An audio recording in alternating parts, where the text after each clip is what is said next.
Tonight, hear about recent federal budget cuts from the Trump administration. Also hear about the recent passing of Bill Paxton. I'll tell you about all things Cyclone sports.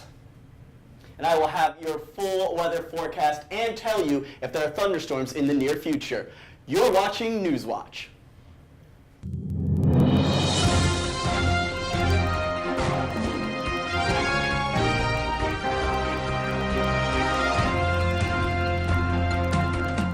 Thanks for watching and have a good rest of your night and week. Stay classy, Cyclones.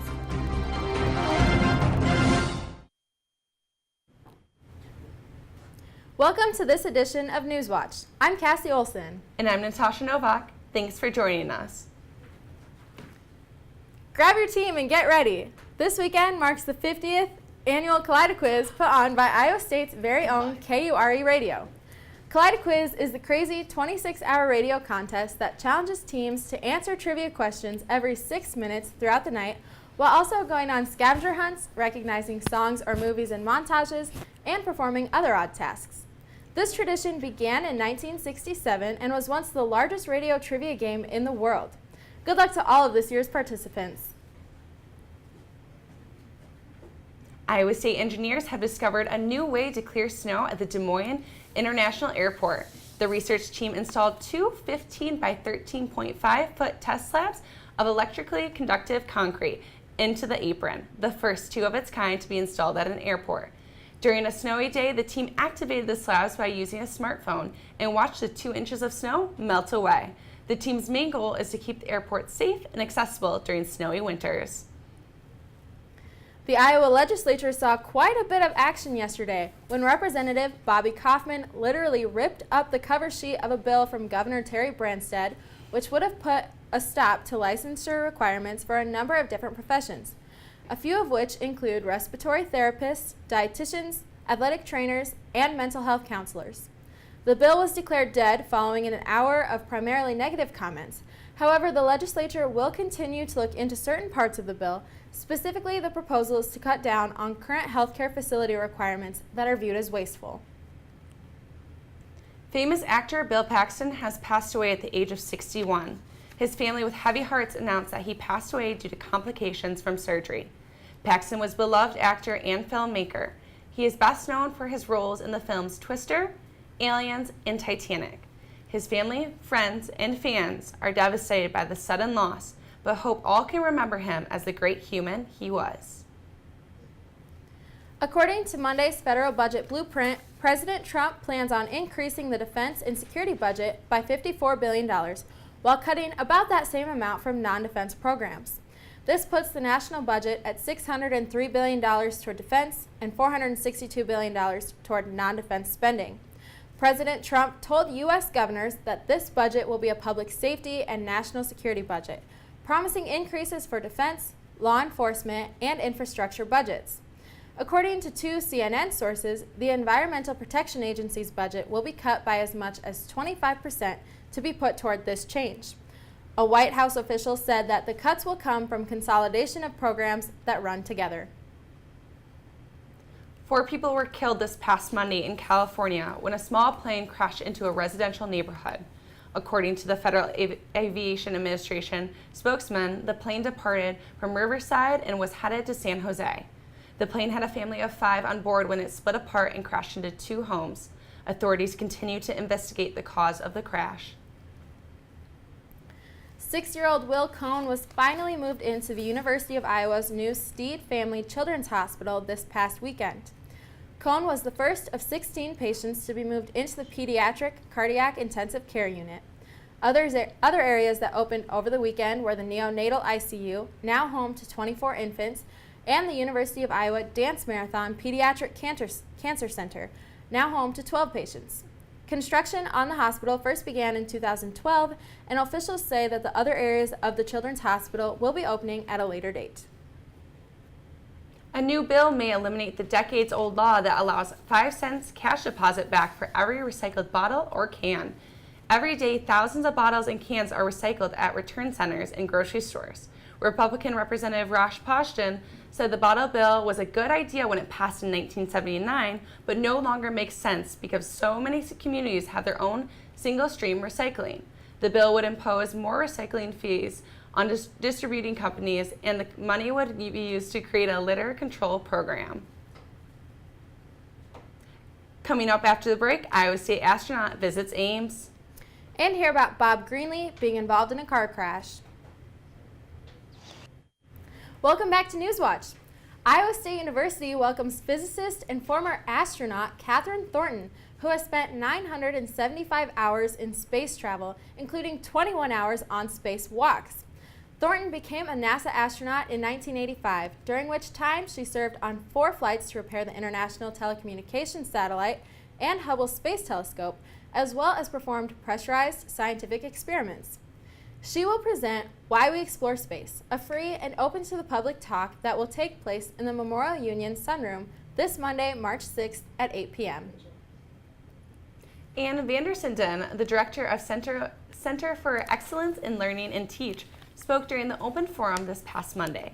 Vandersenden discussed the possibilities for the university not renewing their license with the online learning management system, Blackboard. The university's license with Blackboard will expire in December of 2017. ISU will either choose to replace Blackboard with another system or update to the cloud version called Blackboard Ultra. Bob Greenlee was charged with vehicular homicide this past weekend on Friday in Boulder, Colorado.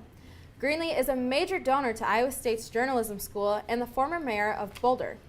The charges include negligent homicide and careless driving, which led to injury, along with vehicular assault. Greenlee was reportedly in another 5-vehicle collision back in December that had 1 fatality. The Associated Press was unable to get a comment from Greenlee, and an arraignment will be held on March 28th. Greenlee, along with his wife, donated $9 million to Iowa State to create a journalism school back in 1986. Get ready to be hypnotized by the mentalist performer Brian Imbus for Iowa State's free event, ISU After Dark. Students are invited to the Memorial Union on Friday, March 3rd from 9 p.m. to 1 a.m. to participate in a variety of free activities, including free food, bingo, karaoke, and a photo booth. Another performer is comedian Nicole Byer. Stop by for a free soft pretzel and some laughs. This week is National Eating Disorder Week. According to the Walden Center for Research, 20% of college students said they have or previously had an eating disorder. Tomorrow, Buck Runyon, a specialist in the treatment of eating disorders, will discuss what eating disorders are and are not. His speech, Eating Disorder Simplified, is tomorrow at 7 p.m. in the Memorial Union Sunroom. This event is free and open to the public.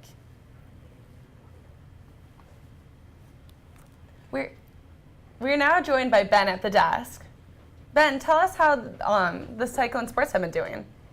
I'll have the latest in your Newswatch Sports Report coming up next. Welcome back to Newswatch. I'm Ben Olsen, and this is your Newswatch Sports Report. The Cyclones men's basketball team beat 9th-ranked Baylor 72-69 on Saturday behind a strong performance by Deontay Burton and a sellout crowd at Hilton Coliseum. Burton led the team with 22 points, while Monte Morris contributed 17 points and 7 assists. Iowa State has now put together 5 straight Big 12 victories for the first time since 2005. The win also gave Iowa State their 9th victory over a top 10 opponent in just the last 4 years. Iowa State looks to continue their hot streak tonight against the Oklahoma State Cowboys. After the game, the team will be honoring the seniors for all that they've given Cyclone Nation. The game can be seen on ESPN2. Thank you, seniors, and go Cyclones.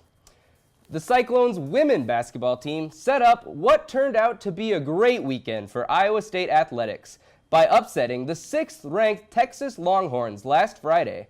Iowa State captured a 70-66 road win by going 8 for 20 from behind the arc. This was the first road victory over a top 6 team in program history. On Monday, the women kept it rolling by defeating Oklahoma State on senior night, 61-48. In her home finale, Shauna Johnson finished with a double-double, attaining 18 points and 14 rebounds. With the win, the Cyclone women joined the Cyclone men by winning their 5th consecutive Big 12 game as well.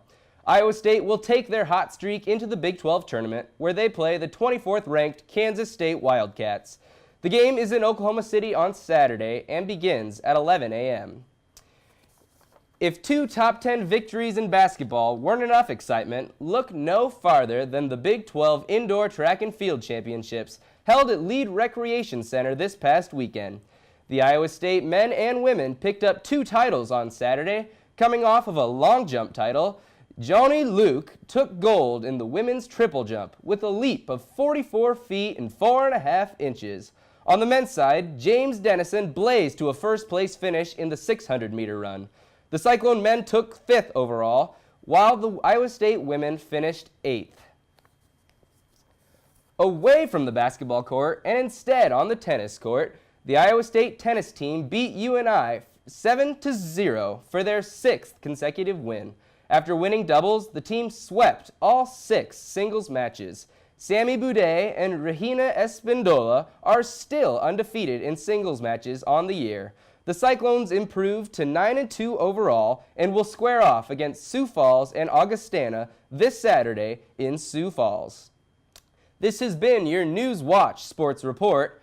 Coming up next, a recap of the Grammy Awards. Stay tuned, you're watching News Watch. Welcome back to Newswatch, folks. I am Andreas Haffar with your Cyclone Weather Report. The Grammys they were a while ago. The Oscars were exciting, and the weather may just be as exciting. Currently, right now, we are sitting at 39 degrees in Ames. Winds coming in from the north at about 10 miles per hour. Humidity at 100%, but it's nothing like you're used to in the humid, hot, and unbearable summers here in Iowa. As we look across the state, we have 39 in Ames as it went down, 45 a little bit warmer in Des Moines. Up north, as you would expect, a little colder, not quite freezing, but 36 in Fort Dodge, 36 in Mason City, 38 in Sioux City, 49 in Davenport, and 51. Oh, what it would be like to be in Ottumwa at this time, 51 degrees. Now we're going to go across the great nation of the United States. 44 in Seattle, Billings, Montana, 28, just freezing out there, but 52 in San Francisco and 60 in Phoenix. Dallas, a perfect 76. As I switch across, we'll talk about a 58 in Chicago, and it looks like 55 in New York. Proceeding to tonight's lows, it will get a little colder, just not as much colder as it is now. 31 in Ames, 33 Des Moines. A lot colder up in the north, as you can see, 27 Mason City, 29 in Fort Dodge, 27 in Sioux City. Davenport, as you'll see, 39, and Ottumwa is 36 as well. So getting a little cold as these swings start to happen. Tomorrow, we'll have highs of 40 and 44, Ames and Des Moines respectively, and about the same throughout the state. As you look around, Davenport still 41, and like I said, Ottumwa 44, that's where you need to be, and up north, Mason City 35. So that roller coaster of weather just keeps going up and down. Welcome to Iowa. Tonight, this is wrong, but we'll have, it's not 51, it'll be 41 rather, and showers, we could still have showers. Likewise with tomorrow, there's a 30% chance of showers, thunderstorms, and maybe even some snow depending on the temperature, but nothing like the tornadic activities that we saw in the north of the state, both east and west.